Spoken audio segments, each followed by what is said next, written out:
Like करिए, subscribe करिए और बेल आइकन को दबाना बिल्कुल मत भूलिएगा, ताकि फौरी तौर पे नोटिफिकेशन आपको मिल जाए जब भी हम एक नया वीडियो रिलीज करें। जय हिंद। बहुत बहुत शुक्रिया आपका। ये अरूसा परवेज है, एक बिटिया है छोटी सी कश्मीर की। अभी तो बहुत ही बच्ची सी है बेचारी। उसने क्लास 12th का एग्जाम टॉप करा था पूरे कश्मीर में। She was the topper. अच्छा, उसकी फोटो वोटो देख ली होगी लोगों ने ना, बिना हिजाब पहने हुए। तो काफी डेथ थ्रेट्स आई, सर तन से जुदा कर देंगे और ये कर देंगे वो कर देंगे, बहुत ज्यादा। मतलब कि मैं एक बात बताऊं, जनरली मैं कश्मीर बहुत जाता हूं और मैं इतनी बार कश्मीर जाता हूं कि शायद और किसी स्टेट में मैंने इतना ट्रैवल नहीं करा जितना मैंने JNK में करा। और JNK में खासतौर से कश्मीर घाटी की बात कर रहा हूं मैं। मतलब I travel through and through. मुझे हर समय बहुत प्यार मिला। बड़े मेहमान नवाज किस्म के लोग होते हैं कश्मीरी, बहुत बहुत प्यार करते हैं। आपने सबसे पहले घबराना नहीं है, घबराना नहीं है, घबराना नहीं।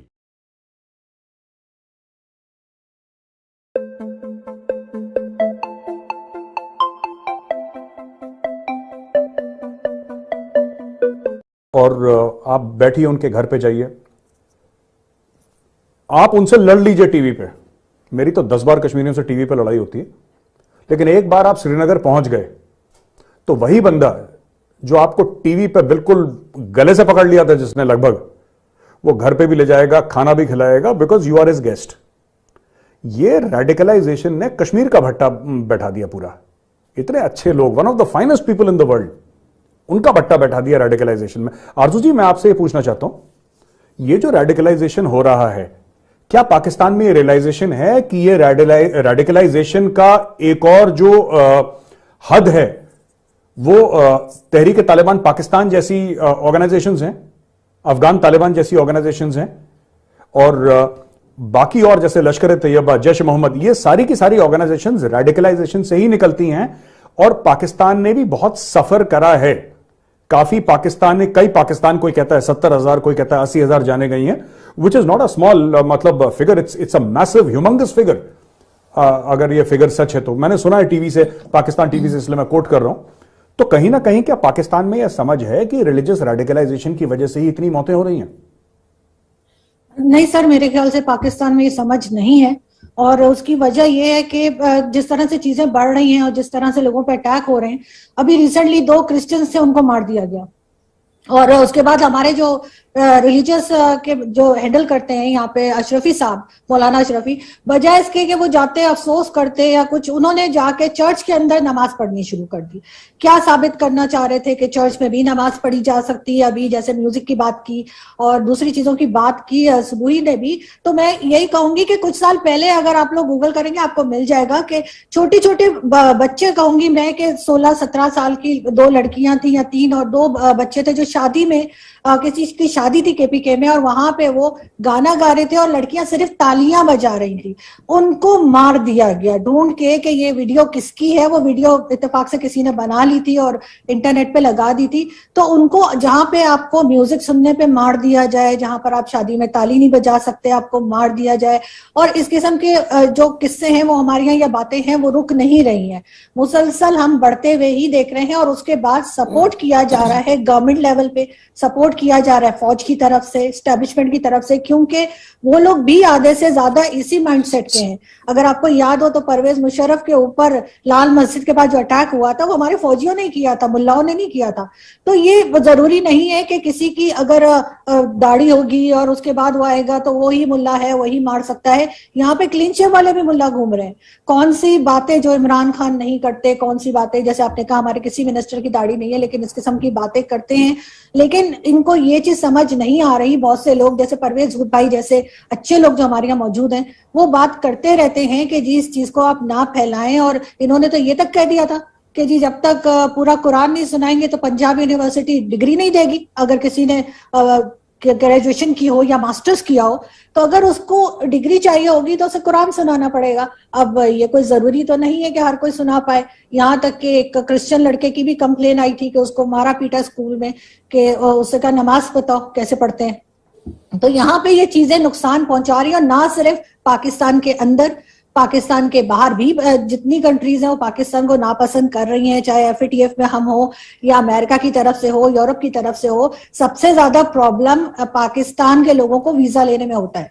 यहाँ पे बहुत मुश्किल से कोई बाहर की कंट्री जो बिलीव करती है कि जी ये आ सकते हैं हमारे यहाँ, लेकिन इन लोगों को इस चीज की मतलब कहना चाहिए ये हैंडल करना ही नहीं चाह रहे, समझ ही नहीं रहे, और अगर समझ रहे हैं तो शायद इसी तरह बनाना चाह रहे हैं। इसकी और तो कोई रीजन मुझे समझ नहीं आती। जी आरजू जी, मौलाना अशरफी का आपने नाम लिया, ये मैंने गूगल पे चेक करा था, मुझे ऐसा लगा कि ये ताहिर अशरफी तो नहीं है ये जिसकी बात कर रही है, ताहिर अशरफी? जी जी जी जी बिल्कुल जी, उन्हीं का कह रही हूं मैं। अच्छा, ये जो पहले मोटे थे आजकल पतले हो गए, ताहिर अशरफी जो रिलीजियस अफेयर्स के मिनिस्टर है, रिलीजियस अफेयर्स देखते ना आरजू जी? जी जी बिल्कुल। ये आदमी इतना बड़ा शराबी है, इतना बड़ा शराबी है, ये शराब पी पी के ऐसा हाथी जैसा बन गया था। अब इसने शायद छोड़ छाड़ दिए तो ये पतला हो गया थोड़ा सा। आई थिंक आरजू जी आप इसी के बारे में बात कर रही हैं? जी मैं इसी का कह रही हूं। हाँ, ये आदमी बिल्कुल इतना ज्यादा शराब, मैंने तो इसको देखा हुआ है टेलीविजन पे, बिल्कुल टाइट, एकदम धुत, और ये अभी इस्लाम सिखा रहा है सबका, दाढ़ी वाड़ी लगा के प्रॉपर। मौलाना अशरफी आप लोग जरा गूगल करिएगा, आपको पता लगेगा, फोटो देखेंगे, एक में दुगना तिगुना मौलाना दिख रहा है, एक में छोटा सा। वो उसने शराब पीनी शायद छोड़ दी, थोड़ा ट्रेडमिल पे भागना शुरू कर दिया मौलाना साहब ने, तो इसलिए now he is become slimmer and he is looking better. खैर सुबह जी मैं आपके पास जाता हूं। ये लोग कह रहे हैं कि साहब क्योंकि चुनाव है उत्तर प्रदेश में, गोवा में, पंजाब में, फलाना, तो इसलिए ये सब कंट्रोवर्सी हो रही है। लेकिन जब ये जो गुड़गांव का कंट्रोवर्सी हुई थी सड़कों पर नमाज पढ़ने की, तब तो कोई चुनाव नहीं था। जब वो एनसीसी में कैडेट्स ने बोला था हमें दाढ़ी रखनी है, तब तो कोई ऐसा चुनाव नहीं था। तो ये लगातार दर लगातार कुछ ना कुछ होता रहता है। आपके हिसाब से क्या सोल्यूशन है इसका, इसको मुस्लिम समाज में? क्योंकि देखिए मेरे तो कई सारे मुस्लिम फ्रेंड्स हैं and they are the finest people. मतलब मैं तो क्या बताऊं, मैं शुरू से ही उनके बीच में रहा हूं और हमें तो कभी फर्क नहीं पता लगा है हिंदू है मुसलमान है, हम तो सब यार दोस्त की तरह, घर में आना जाना हो, मेरे घर आते हैं मैं उनके घर जाता हूं। लेकिन मैं ये जानना चाहता हूं कि ये किसने, who is responsible for this, ये कौन करवा रहा है? जी जी, देखिए गौरव जी, सबसे पहले तो हमें ये समझना पड़ेगा कि इस्लाम को मिसयूज करके इस्लामिक स्टेट की मानसिकता को दो तरह के लोग प्रमोट कर रहे हैं। एक तो मजहब के फर्जी ठेकेदार हैं ही, जो इस्लामिक स्टेट बनाना चाहते हैं, जो पैगंबर मोहम्मद सल्लल्लाहु अलैहि वसल्लम की डेथ के बाद तलवार लेके निकले थे कि हम इस्लाम को इस्तेमाल करके अपनी सत्ता फैलाएंगे। एक तो वो लोग हैं, लेकिन वो इस्लामिक स्टेट अकेले अपने कंधों पे नहीं बना सकते, तो वो कहीं ना कहीं राजनीतिक दलों के साथ मिलकर इस काम को करते हैं। और कुछ विधर्मी राजनीतिक दल ऐसे होते हैं जो सत्ता में रहने के लिए किसी भी एंटी नेशनल या एंटी ह्यूमैनिटी फोर्स के साथ हाथ मिला लेते हैं। पूरे विश्व में ऐसी पॉलिटिकल पार्टीज हैं जो सत्ता में रहने के लिए किसी के भी साथ हाथ मिला लेंगी, चाहे इंसानियत को तार तार करना पड़ जाए। लेकिन एक बात मैं जरूर बताना चाहूंगी कि देखिए, मुसलमान जिस दिन ये समझ जाएगा कि जो हमें अलग करने की कोशिश कर रहा है समाज से, जो चाहे किसी भी कंट्री का मुसलमान हो, मैं क्योंकि भारतीय हूं तो मैं भारत की बात करती हूँ, आरजू पाकिस्तान की हैं, वो पाकिस्तान की बात कर सकती हैं। हर मुसलमान की नेशनल आइडेंटिटी पहले होनी चाहिए, उसके लिए नेशन फर्स्ट होना चाहिए। हम जिस मातृभूमि में पैदा हुए हैं, हम नमाज भी 5 टाइम उसी धरती पे करते हैं, हमारी जब शरीर से आत्मा निकलेगी तो हम दफनाए भी उसी धरती में जाएंगे। तो सबसे पहली वफादारी, सबसे पहला कमिटमेंट अपने देश से होना चाहिए। National identity should be your first identity. बाकी सप्लीमेंट्री आइडेंटिटी आपकी कुछ भी हो, और क्योंकि हम खुशकिस्मत है कि भारत एक सेक्युलर देश है, तो हम अपने रिलीजन अपने अपने वे में प्रैक्टिस कर सकते हैं। लेकिन कभी भी अगर ऐसा क्लैश क्रिएट करने की कोशिश की जाए तो हम ये समझ जाएं कि हमें बांटने वाले लोग हैं। और देखिए, समाधान तो मैं यही बोलती हूँ गौरव जी की समाधान यही है कि पूरे विश्व से अलगाववाद खत्म करना पड़ेगा, और वो अलगाववाद केवल और केवल भारत ही खत्म कर सकता है। क्योंकि भारतीय संस्कृति की जब हम बात करते हैं या हिंदू संस्कृति जब हम बोलते हैं, कई बार ये नैरेटिव बनाया जाता है कि वो ये हिंदू राष्ट्र बना रहे हैं तो मुसलमानों के साथ जेनोसाइड हो रहा है। देखिए, हिंदू का हमें मतलब भी समझना पड़ेगा। सनातन धर्म या हिंदू संस्कृति का केवल और केवल ये मतलब है कि अहम ब्रह्मास्मि, यानी कि मैं ही ब्रह्म हूं, यानी कि वो परमात्मा है, मैं आत्मा हूं। वो परमात्मा, वो नूर, वो अल्लाह, वो खुदा, वो भगवान मेरे अंदर विराजमान है।